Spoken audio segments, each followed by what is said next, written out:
आज से करीब 2 साल पहले एक छोटी सी बात पे कोई गलतफहमी हो गई थी। वो गलतफहमियाँ दूर हो गई है और ऐसे भी हम तो आपस में भाई की तरह ही थे, लेकिन छोटी मोटी गलतफहमियाँ परिवार में भी हो जाती है, सगे भाइयों में भी हो जाती है, लेकिन हम एक हैं, कोई दिक्कत नहीं है।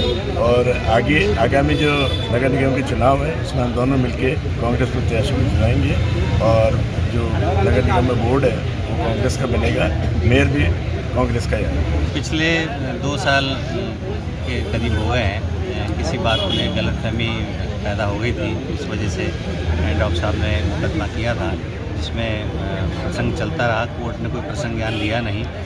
फिर कांग्रेस वरिष्ठ कांग्रेस जन है और हमारे जसराज जी जयपाल साहब हैं, इनकी पहल के ऊपर हम दोनों भाइयों ने बैठ के आपस में बात की है और लड़कर देख लिया, अब लाड़ करके देखेंगे इस बार और आने वाले समय में कांग्रेस को मजबूती देंगे और कांग्रेस का वोट बनाएंगे। कांग्रेस के वरिष्ठ नेता सम्माननीय श्री राजकुमार जी जयपाल जी और कांग्रेस के बड़े नेता हेमंत भाटी जी और पूर्व प्रत्याशी हेमंत भाटी जी के मध्य कुछ गलतफहमी हो गई थी और गलतफहमी दोनों ने आपस में बैठ के दूर कर लिए। वरिष्ठ कांग्रेसी हमारे माननीय जसराज जी जयपाल ने बैठा के इनके बीच में जो गलतफहमियाँ थी दूर करा दी थी। अब इनमें कोई किसी प्रकार का मनभेद और मतभेद नहीं है। अब दोनों एक साथ मिलकर कांग्रेस को जिस प्रकार से चल रही थी उसमें और तेज़ गति आएगी और आने वाले समय में नगर निगम का जो चुनाव आने वाले हैं उसके अंदर नगर निगम का बोर्ड बनाएंगे आपस में मिलकर। कांग्रेस का जो है धरती पर 2 सितारों का मिलन आज हुआ है और ये चिंता की बात जो है भारतीय जनता पार्टी के लिए है कि अब करण अर्जुन आ गए हैं और नगर निगम का जो चुनाव आ रहा है